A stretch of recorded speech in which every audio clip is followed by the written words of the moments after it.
طيبات ما رزقناكم واشكروا لله إن كنتم إياه تعبدون. أعوذ بالله من الشيطان الرجيم. بسم الله الرحمن الرحيم. قل هو الله أحد الله الصمد لم يلد ولم يولد ولم يكن له كفوا أحد. అనంత కరుణామయుడు అపార కృపాశీలుడైనటువంటి అల్లాహ్ పేరుతో ప్రారంభిస్తున్నాను. ఈరోజు ఎంతో శుభదినం.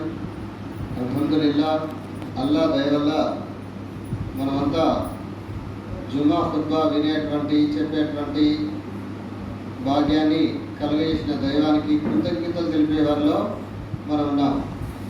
ఎంతోమంది ప్రాపంచిక వ్యవహారాలలో వారు మునిగి తేలుతున్నటువంటి సమయంలో అల్లాహ్ మనల్ని జుమ్మా ప్రసంగంలో ఉంచాడు. దానికి దైవానికి కృతజ్ఞతలు. ఇన్షాల్లాహ్ భోజన నియమాలు, ఇస్లాం అనుగుణంగా ఎట్లా భోజనం చేయాలి, ఎట్లా ఆహార పానీయాలు తాగాలి, ఎట్లా ఆరోగ్యాన్ని కాపాడుకోవాలి అనేటువంటి విషయాన్ని దైవ ప్రవక్త ముహమ్మద్ సల్లల్లాహు అలైహి వసల్లం తెలియజేసినటువంటి అంశాలను మాత్రమే, అల్లాహ్ తఆలా ఖురాన్లో తెలియజేసినటువంటి అంశాలను మాత్రమే ఇన్షాల్లాహ్ నేను అంతా ఒక దగ్గర క్రోడీకరించి నేను మీ ముందు చెప్పదలుచుకున్నాను. ఏ అంశాలను అయితే నేను చెప్తున్నానో ఏ వ్యక్తిని కానీ ఏ సమూహాన్ని కానీ ఉద్దేశించబడినవి కావు. అల్లాహ్ దయ వల్ల దీని ద్వారా ఒక్కరు లబ్ధి పొందినా కూడా నేను దానికి సర్వదా కృతజ్ఞుని. అందులో నాకు లాభం జరిగినా కూడా చెప్పినందుకు అల్హమ్దులిల్లాహ్ ఎంతో కృతజ్ఞుని. అల్లాహ్ మమ్మల్ని, నిన్ను, మిమ్మల్ని అందరినీ కూడా ఆచరణ చేసే దిశగా మన మనసుని మార్చగాక. వల్ల మా మనసును ఎప్పటికీ ఇస్లాం వైపు, యా ముఖల్లిముల్ కులూబి సబ్బిత్ కల్బి అలా దీని, ఇస్లాం యొక్క దీని వైపు మా హృదయాలను తిప్పేవాడ, మా హృదయాలను ఇస్లాం వైపు తిప్పవల్ల. అల్లాహ్ తఆలా సూరా బకరా 172వ వాక్యంలో అల్లాహ్ తఆలా ఒక వాక్యాన్ని తెలియజేశాడు. యా అయ్యుహల్లజీన ఆమను, ఓ విశ్వసించిన ప్రజలారా, నిజంగానే మీరు అల్లాహ్ ఆరాధకులైతే మేము మీకు ప్రసాదించిన పరిశుభ్రమైన వస్తువులను నిస్సంకోచంగా తినండి, అల్లాహ్కు కృతజ్ఞత తెలపండి. యా అయ్యుహల్లజీన ఆమను, ఓ విశ్వసించినటువంటి ప్రజలారా, కులు మిన్ తయ్యిబాతి మా రజక్నాకుం వష్కురు లిల్లాహి ఇన్ కుంతుం ఇయ్యాహు తఅబుదున్. మేము మీకు ప్రసాదించినటువంటి పరిశుభ్రమైన వస్తువులను అనుమానం లేకుండా తినండి, మీరు అల్లాహ్ ఆరాధకులు అయితే.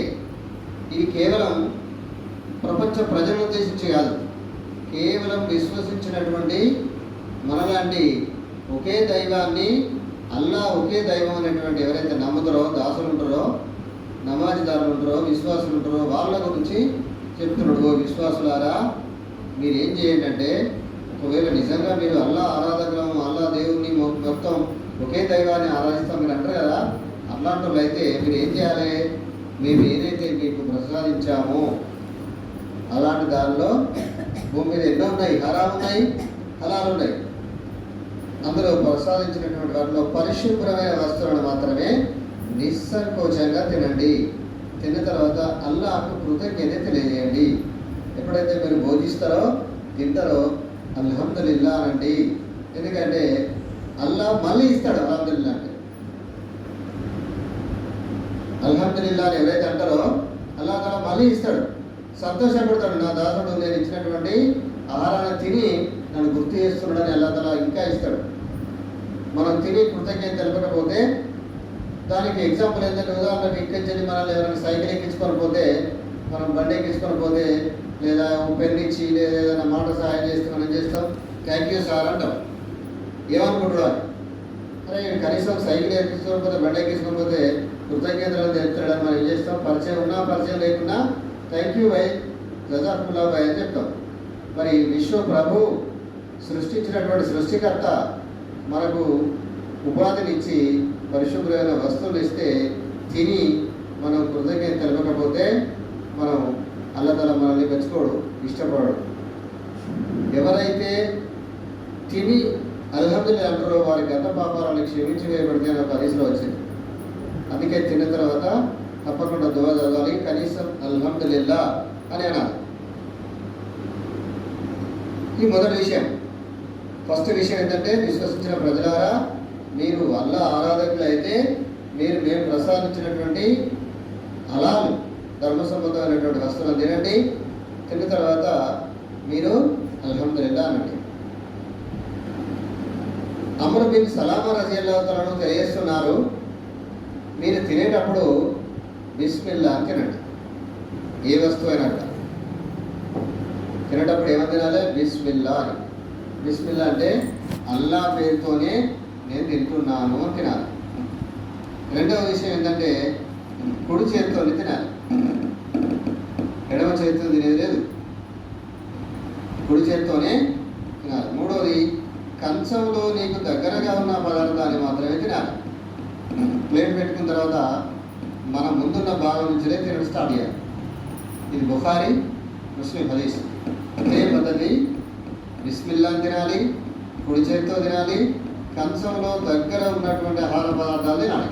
ఇతర పక్క నుంచి కాకుండా అవతల పక్క నుంచి, ఒకవేళ మనం దగ్గర ప్లేట్లో అవతల పక్క ముక్కలు ఉన్నాయో, లేకపోతే ఇంకా వేరే ఉందనో, కూరుందనో, లేకపోతే అట్లాంటి కాకుండా మనం ఏ పక్క అయితే కూర్చున్నామో ఆ పక్క నుంచే తినాలి. ఆయిషా రజియల్లాహు తఆలా తెలియజేస్తున్నారు, తినే ముందు బిస్మిల్లా అనండి, తిన్న తర్వాత అల్హమ్దులిల్లా అనండి. వైపులక్షరాలు తెలియజేశారు అని ఆయిషా రజియల్లాహు తఆలా మా తల్లిగారు తెలియజేస్తున్నారు. తినే ముందు బిస్మిల్లా అనండి, తిన్న తర్వాత అల్హమ్దులిల్లా అనండి. ఒకవేళ మీరు తినేటప్పుడు బిస్మిల్లా అనకపోతే మీతో పాటు శైతాన్ కూడా భుజిస్తాడని చెప్పారు వైపులక్షరాలు.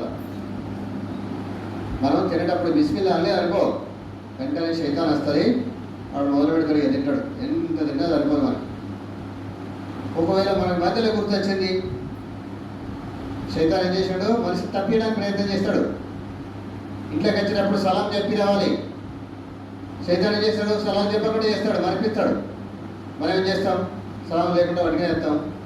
శైతాన్ కూడా మనతో వస్తాడు, వాడు భార్యతోనో లేదా పిల్లలతోనో ఏదో ఒకటి తేడా తయారు చేస్తాడు. చిన్న చిన్న విషయాలకే పెద్ద దళితులు తయారు చేసి ఒకరు కూడా తనకుని ఎక్కడికి వెళ్తారు. అదే అస్సలాము అలైకుం వరహ్మతుల్లాహి వబరకాతుహు ఇంట్లోకి వచ్చినాం అనుకో, అబ్బో ఇక మనం పోతాను, శైతాన్ రాడు, ప్రశాంతంగా ఉంటుంది. తినేటప్పుడు కూడా బిస్మిల్లా అని తిన్నట్లయితే, అబ్బో ఇక బిస్మిల్లా అల్లా పేరు తిన్నాడు కాబట్టి మనకు అక్కడ అవకాశం లేదు, చోటు లేదని శైతాన్ మనతో పాటు రాడు. ఒకవేళ మనం 4-5 ముక్కలు తిన్న తర్వాత మనకు గుర్తొచ్చింది, అప్పుడు ఏం చేయాలి? బిస్మిల్లాహి అవ్వలహు వాఖిరా. అది కూడా నేను అర్థం. అదే మొదట చివర నేను అల్లా పేరుతోనే నేను మొదలు పెడుతున్నాను అని. మళ్ళీ మూడో విషయం, ఇది తిరుమల హదీస్. నాలుగో విషయం, అబూ హురైరా రజియల్లాహు తఆలా గారు తెలియజేస్తున్నారు, అన్న పానీయాలలో తప్పులు వెతకరాదు. ఆహార పదార్థాలలో తప్పులు వెతకరాదు. అయితే తప్పులు వెతకరాదు, ఇది బుఖారీ ముస్లిం హదీస్. వాళ్ళు వండేటప్పుడు ఏదో ఒక మిస్టేక్ జరుగుతుంది, ఏదో ఒక పొరపాటు జరుగుతుంది. మనం దాన్ని ఏం చేయాలంటే శుద్ధి మెత్తగా, ఉదాహరణకు ఉప్పు లేదనుకోండి, వీళ్ళు ఉప్పు లేదో అని ఎగ్జామ్ చెప్పకుండా ఇందులో కొద్దిగా ఉప్పు ఉంటే బాగుండు అని నాకు కూడా చెప్తే సరిపోతుంది. ఇంకోటి, మంచిగా లేకున్నా కూడా ఇది మంచిగానే ఉన్నది, టేస్ట్ ఉన్నది చెప్తే కూడా తప్పే కాదు. అది మామూలుగా రుచి లేకున్నా కూడా, రుచి పచ్చి లేకున్నా కూడా అబ్బా సూపర్ అండి అన్నట్టయితే వాళ్ళ ఆడవాళ్ళకు ఈ మెప్పే, ఈ పొగట్టే వారికి ఒక ఆయుర్వేదం మందుగా పనిచేస్తుందని చెప్పారు. మందుగా పనిచేస్తే పొగడతా ఆడవిషయం. అట్లా అని మనం సందర్భం లేకుండా పొగిడితే కూడా బాగుండదు.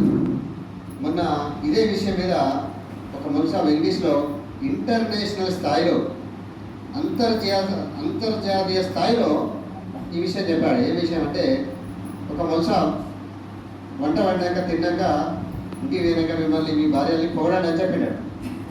చెప్తే ఆయన అమాయకుడు ఏం చేసినట్టు ఇంటికి పోయినాక ఇదే విషయాన్ని యాదగుంచుకున్నాడు.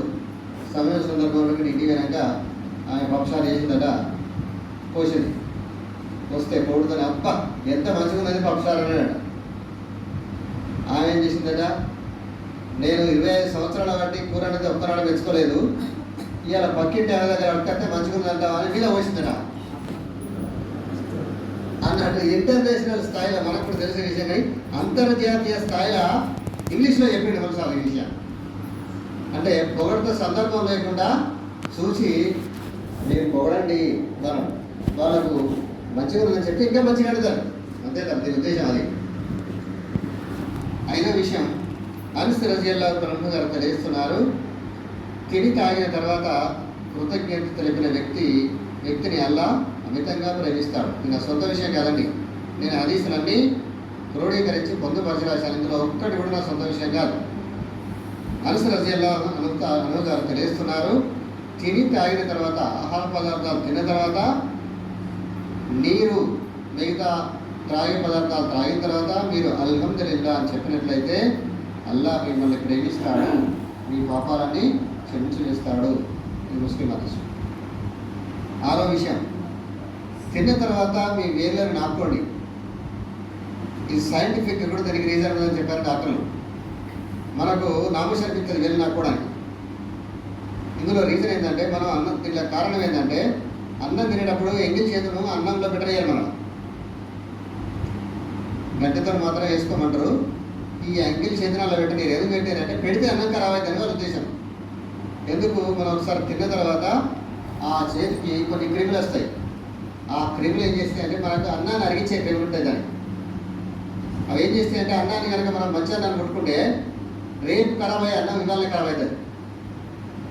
ఎందుకు, ఆ క్రిములు అందులో పోయినాయి. అట్లనే మన ఆహార పదార్థాన్ని కూడా తిన్నదాన్ని తొందరగా డైజెస్ట్ చేస్తాయట. తొందరగా డైజెస్ట్ చేస్తాయి. మీరు ఆ గిన్నెను కూడా కొంచెం లేకుండా, చారు అయితే చారు, కూర అయితే కూర, మంచిగా గిన్నెను మొత్తం కడిగినట్టుగా చూసి వేలను కూడా నాకు కూడా తినండి. ఆయిషా రజియల్లాహు తఆలా తెలియజేస్తున్నారు, నేను ప్లేట్లు కడిగేటప్పుడు ఇది నా దైవ ప్రవక్త ముహమ్మద్ సల్లల్లాహు అలైహి వసల్లం ప్లేట్ అని చెప్పేది. అన్ని ప్లేట్లు కడుగుతా అంటే ఇది నా ప్రవక్త యొక్క ప్లేట్ గిన్నె అని చెప్పేదట. ఎట్లా తెలియజేస్తున్నారు అంటే, ఆయన అట్లా తింటాడు, ఇది నా ప్లేట్ అన్నట్టుగా ఉంటుంది. ఆయన ప్లేట్కి ఒక ప్రత్యేకత ఉంటుంది. ఆయన ప్లేట్ కడిగిందా అన్నట్టుగా ఉంటుందట. అంత బాగా దగ్గరగా తిని మంచిగా దాన్ని ఫ్రెష్గా ఇస్తాడు. ఈనాడు మనం ఏం చేస్తున్నాం అంటే, మనం దేవుని ఎత్తుతాం అనుకోండి, కొన్ని సమాజాల వాళ్ళు ఏం చేస్తున్నారంటే, దాన్ని ఎంత ఇడిచిపెడితే అంత గొప్పతనంగా ఫీల్ అయ్యే వాళ్ళు ఉన్నారు. అన్నం ఇక ఫంక్షన్లలో అయితే లెక్కే లేదు. ఇద్దరు తినే తిండి, నలుగురు తినే తిండి ఇద్దరే తిని ఖరాబ్ చేస్తారు. అదే ముస్లింలు అయితే 100 మంది తింటే వాళ్ళు గైర్ ముస్లిం, మన కౌమ్ కానీ వాళ్ళు ఏం చేస్తారంటే, వాళ్ళు 80 మంది, 90 మంది, 70 మందికే ఆ అన్నాన్ని కథం చేస్తారు. మన వాళ్ళు 100 మంది తింటే వాళ్ళు 70 మందికే కథం అయిపోతుంది. వాళ్ళు 70 మంది ఈజీ కూడా, మన వాళ్ళు 100 మంది ఒకటి. ఇంకా పక్కా ముస్లింలు అయితే 120, 130 మంది కూడా తింటారు. ఇట్లా బరకత్ ఉంటుందని చెప్పారు దైవ ప్రవక్త ముహమ్మద్ సల్లల్లాహు అలైహి వసల్లం. ఇంకా 7వ విషయం ఏంటంటే, నిల్చొని తినరాదు, తాగరాదు. అనస్ రజియల్లాహు తఆలా గారు తెలియజేస్తున్నారు, తినే ఆహార పదార్థాలు లేదా తాగే ఆహార పదార్థాలు నిల్చొని తినరాదు.